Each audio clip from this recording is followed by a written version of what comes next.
Hello नमस्कार साथियों, स्वागत है आप सभी का ड्रीम एग्जाम स्टडी प्लेटफॉर्म पर। दोस्तों हम साइंस की महत्वपूर्ण शब्दावली यानी टर्मिनोलॉजी कर रहे थे। दोस्तों हम अम्ल और क्षार तक कर चुके थे। आज हम इस वीडियो में देखेंगे उसके आगे की कहानी, यानी दोस्तों ये महत्वपूर्ण शब्दावली के पार्ट 2 होने वाला है। तो दोस्तों एक एक पॉइंट को ध्यान से देखते चलिएगा और नोट भी करते चलिएगा, क्योंकि आपकी परीक्षा की दृष्टि से अति महत्वपूर्ण पॉइंट होने वाले हैं। दोस्तों पहला जो पॉइंट आता है वो आता है ऑस्टियो। क्या दोस्तों? ऑस्टियो। ऑस्टियो मीन्स क्या होता है दोस्तों? हड्डी होती है। क्या होता है?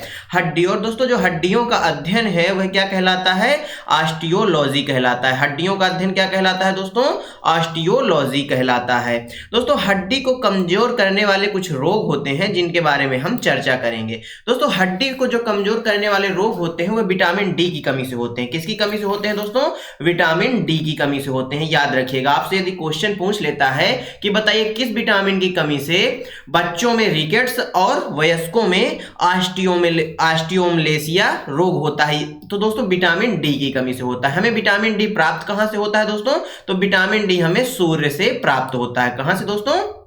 सूर्य से प्राप्त होता है। तो हड्डियों को जो कमजोर करने वाला रोग होता है दोस्तों, वो वयस्कों में अलग होता है और बच्चों में अलग होता है। वयस्कों में जो रोग होता है वह क्या दोस्तों? ऑस्टियोमलेसिया होता है। क्या नाम से जाना जाता है उसको? ऑस्टियोमलेसिया से जाना जाता है। दोस्तों यदि आपको नई जानकारी प्राप्त हो रही हो तो वीडियो को लाइक कर दीजिएगा और चैनल पर यदि आप नए हैं तो चैनल को सब्सक्राइब कर लीजिएगा। वहीं दोस्तों हड्डी कमजोर होने का जो बच्चों में रोग है उसको रिकेट्स कहते हैं। इसको तो आप सभी ने पढ़ा ही होगा। और दोस्तों ये जो दोनों रोग हैं ये एक ही विटामिन की कमी से होते हैं, जिसका क्या नाम है? विटामिन डी नाम है। क्या नाम है दोस्तों? विटामिन डी नाम है। आगे बढ़ते हैं। अगला जो दोस्तों शब्द आता है वह है हीपेट। क्या होता है? हीपेट यानी लीवर या यकृत। क्या दोस्तों? लीवर या यकृत। तो लीवर का जो अध्ययन है वह क्या कहलाता है? हिपेटोलॉजी कहलाता है। क्या कहलाता है दोस्तों? हिपेटोलॉजी कहलाता है। और लीवर संबंधी जो रोग होता है दोस्तों उसको हिपेटाइटिस बोला जाता है। क्या बोला जाता है? हिपेटाइटिस बोला जाता है। एक एक पॉइंट को दोस्तों नोट करते चलिएगा, अति महत्वपूर्ण पॉइंट हम आपको करवा रहे हैं। कुछ दोस्तों महत्वपूर्ण पॉइंट इंपॉर्टेंट नोट करके लिख लीजिएगा कि मानव शरीर की सबसे बड़ी ग्रंथि कौन सी है। यदि आपसे क्वेश्चन पूछ ले कि बताइए मानव शरीर की सबसे बड़ी ग्रंथि कौन सी है, तो वह है दोस्तों यकृत। क्या है दोस्तों? यकृत है। और यदि दोस्तों मानव शरीर का सबसे बड़ा अंग पूछ ले, ध्यान रखिए ग्रंथि यकृत है परंतु जो अंग है वह स्किन यानी त्वचा है। क्या है दोस्तों? त्वचा है। दोस्तों पुनर्निर्माण की क्षमता किस अंग में पाई जाती है? तो वह होती है लीवर में। किस में होती है दोस्तों? लीवर में होती है। पुनर्निर्माण की क्षमता नहीं पाई जाती, वो कौन होते हैं दोस्तों? वे न्यूरॉन होते हैं। आपसे कभी कभी क्वेश्चन पूछ लेता है कि बताइए निम्नलिखित में से किसमें पुनर्निर्माण या पुनरुद्भवन की क्षमता नहीं पाई जाती, तो वह होता है दोस्तों न्यूरॉन। क्या होता है? न्यूरॉन होता है। अब दोस्तों पढ़ते हैं आगे। अगला शब्द कौन सा है? एंटीमो। कौन सा है दोस्तों? अगला शब्द एंटीमो है। एंटीमो का मतलब होता है दोस्तों कीट। दोस्तों चींटी, आप जानते हैं एंट मीन्स क्या होती है? चींटी होती है। क्या होती है दोस्तों? चींटी होती है। चींटी क्या है? एक कीड़ा है। आप इस प्रकार से इसको याद रख सकते हैं।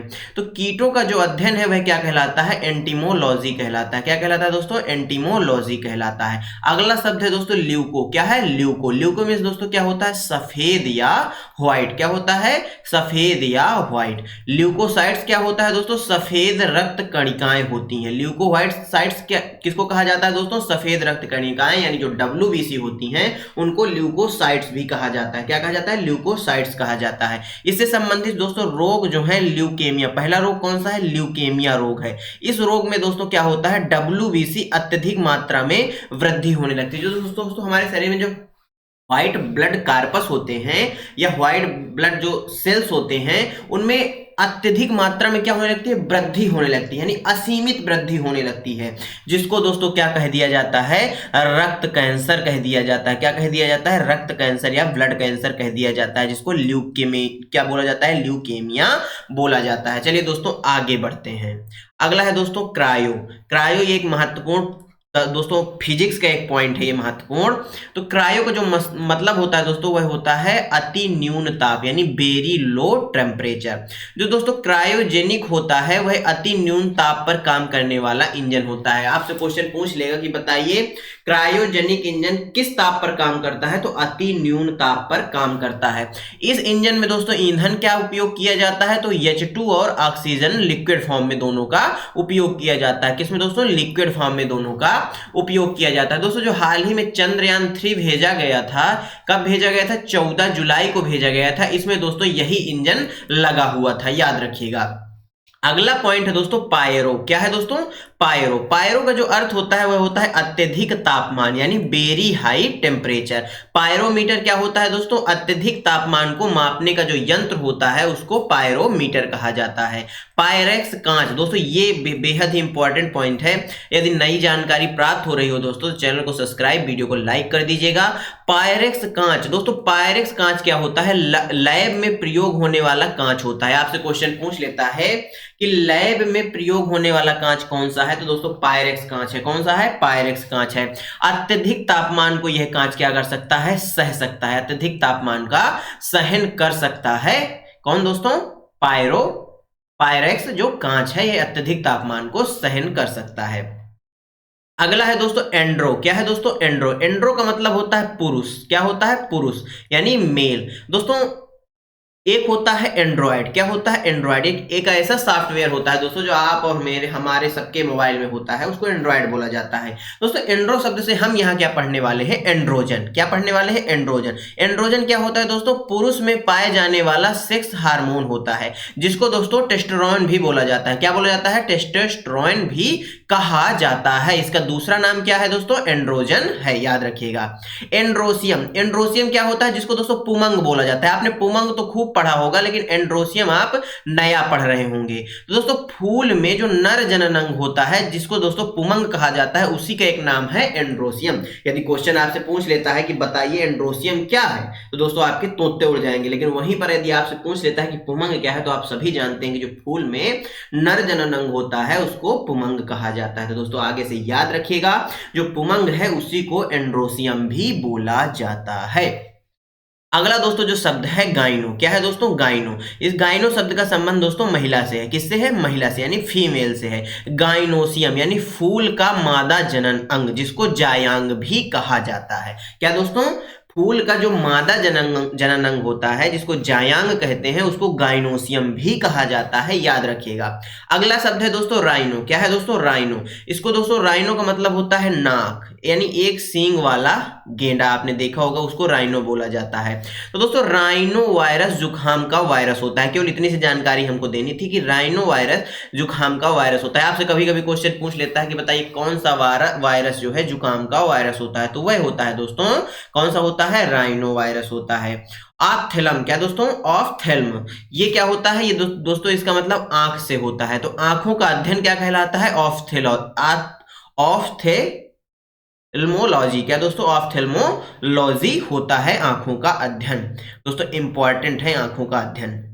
सीस्मो क्या होता है दोस्तों? सीस्मो का अर्थ होता है कंपन। और सीस्मोग्राफ क्या होता है दोस्तों? भूकंप की तीव्रता मापने वाला यंत्र होता है। कौन होता है? सीस्मोग्राफ। दोस्तों बार आपने देखा होगा, मैथ आपने पढ़ी होगी, तो ऊपर ये इस प्रकार से बार लगाया जाता है। तो इस प्रकार से आप समझ सकते हैं बार का मतलब होता है किस चीज पर दोस्तों? दबाव डालना या भार बढ़ाना या उसका वजन बढ़ाना। तो दोस्तों बार का मतलब क्या हो गया? दाब या वजन। बैरोमीटर क्या होता है दोस्तों? दाब को मापने वाला यंत्र। ये वाला क्वेश्चन परीक्षा वाला पूछ लेता है आपसे कि बताइए दाब को मापने वाला यंत्र कौन सा होता है, तो दोस्तों वह होता है बैरोमीटर। वहीं बात करें आइसोबैरिक की, जिसमें दोस्तों परमाणु भार समान हो। दोस्तों आइसोबैरिक क्या होता है? जिसमें परमाणु भार समान हो। आप सभी जानते हैं जिनका परमाणु भार समान होता है उसको संभारिक बोला जाता है। और दोस्तों संभारिक को ही आइसोबैरिक भी कहा जाता है। अगला शब्द है दोस्तों हिस्टो। क्या है दोस्तों? हिस्टो का मतलब क्या होता है? उत्तक से होता है, और उत्तकों का अध्ययन हिस्टोलॉजी कहलाता है। क्या कहलाता है दोस्तों? हिस्टोलॉजी कहलाता है उत्तक का अध्ययन। दोस्तों अगला जो शब्द है वह है हेमेटो। क्या है दोस्तों? हेमेटो मीन्स दोस्तों क्या होता है? रक्त होता है। रक्त क्या होता है? रक्त का अध्ययन हेमेटोलॉजी कहलाता है। आप हेमेटो मीन्स रक्त। जहां जहां हेमेटो आएगा वहां वहां रक्त की बात होगी, जहां जहां हाइड्रो आएगा वहां वहां पानी की बात होगी। इस प्रकार से आप इसको याद रख सकते हैं दोस्तों। रक्त का अध्ययन हेमेटोलॉजी। कायरो क्या होता है दोस्तों? कैरियो। क्या दोस्तों? कैरियो का मतलब होता है केंद्रक या न्यूक्लियस। केंद्रक का अध्ययन क्या कहलाता है दोस्तों? कैरियोलॉजी कहलाती है। क्या कहलाता है दोस्तों? कैरियोलॉजी कहलाती है। किसका अध्ययन? केंद्रक का अध्ययन कैरियोलॉजी कहलाती है।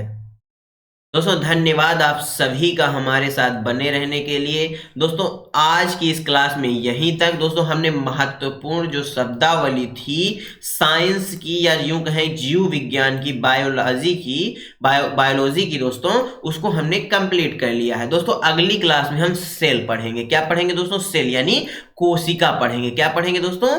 कोशिका पढ़ेंगे। और दोस्तों एक एक पॉइंट को हम ध्यान से पढ़ेंगे, कुछ भी छोड़ेंगे नहीं। इसलिए दोस्तों चैनल को लिए सब्सक्राइब। मिलते हैं आपसे अगले वीडियो में, तब तक लिए जय हिंद, जय भारत। अपना और अपनों का ख्याल रखिए, सभी का सम्मान करिए। धन्यवाद दोस्तों।